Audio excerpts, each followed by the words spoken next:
And these two boxes are about $200 worth of fingerboard accessories and obstacles. And in this video, I'm going to be opening it up and checking out what's inside. And of course, got to hit the mandatory 50-50 on the box.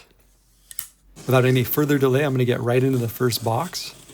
And this is a pretty decent sized box. It's the bigger of the two. And I think this one actually came a few weeks before the other one arrived. So I'm not 100% sure what is in here. I ordered a bunch of stuff. On top is a sticker sheet, which I did not order, but was included in the order. Shout out to Teak Tuning. And it's got a bunch of the Yetis and the Teak Tuning logo on there for some sticker slaps. This box is packed super well with this packaging paper. And real quick, I just wanted to mention that this is not a sponsored video. And here's what is weighing down this box in the bottom here in order in the first place.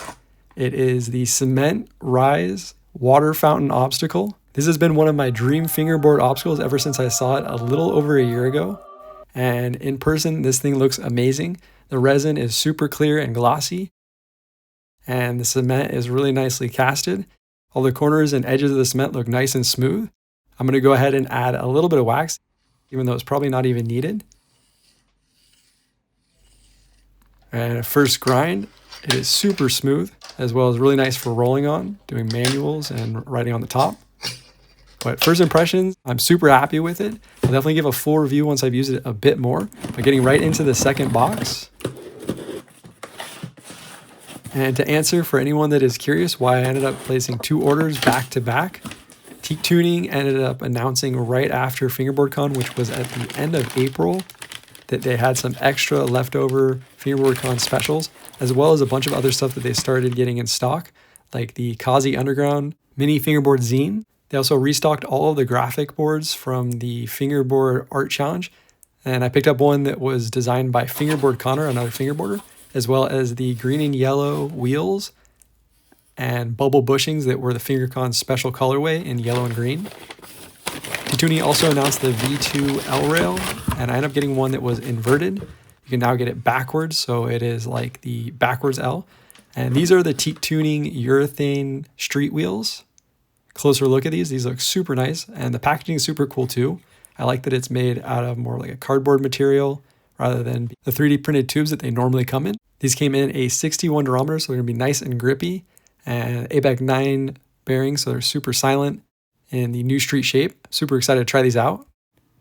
The board that I ordered came in some really nice packaging, and I like that there's a window I can actually see the graphic. And this is a boxy shape Teak Tuning Prolific 5-ply board, 33.5 millimeters wide by 96 millimeters long. It also came with a sheet of foam grip tape, as well as a miniature nail file to apply it. The graphic that I went with was one of the winners from last year's graphic design challenge hosted by Teak Tuning, and it was submitted by FingerboardConnor. He also has a YouTube channel on here as well as Instagram.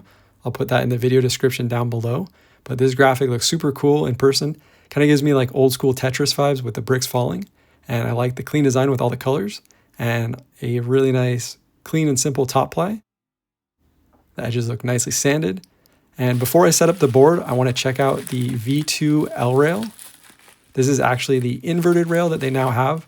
Beforehand, you could just get an L-shaped rail. Now you can actually get it with it facing backwards.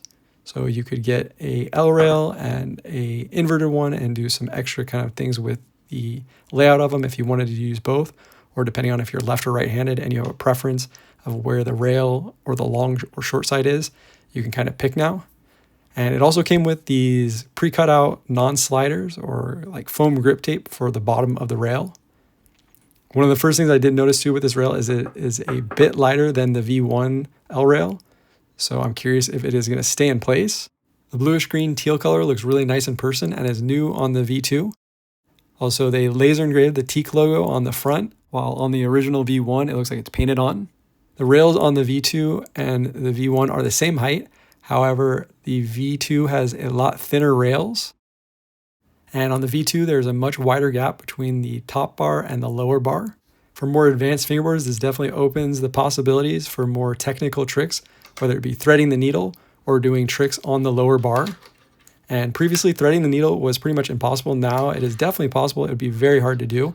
However, there is a lot more room. On the downside, the lower bar is so low that it is actually clipping. And this is my lowest setup. And at lower speeds, it definitely clips and stops.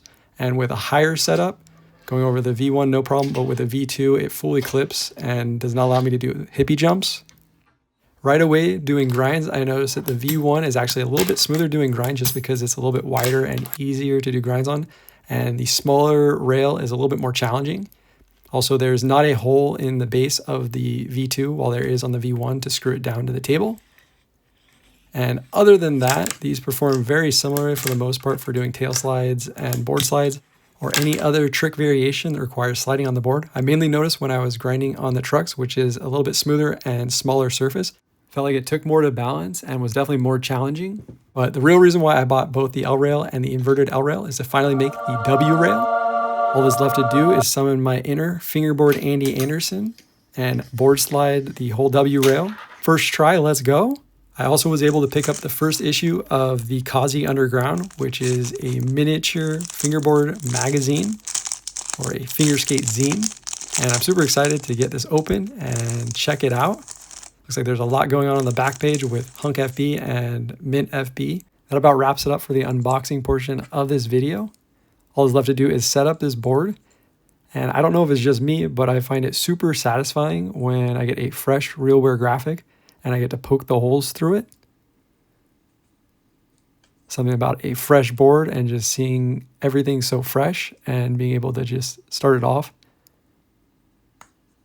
And like I said earlier, this graphic looks super nice. And I'm going to be using the grip tape that was included with the board. And I've done grip gaps in the past, vertically and horizontally with the board. But this is going to be the first time doing a diagonal grip gap. I've tried a bunch of different grip tape designs in the past, and so far my personal favorite is just a clean grip job, no grip gaps with the screws visible. But let me know in the comments what your favorite type of grip job design, or if you like a grip gap, or how you like to do your grip tape. And as much as I love a clean and simple grip job, it's always fun to try a little bit different stuff too. And so far with the grip on, I already really like how the line came out. Nice and evenly spaced.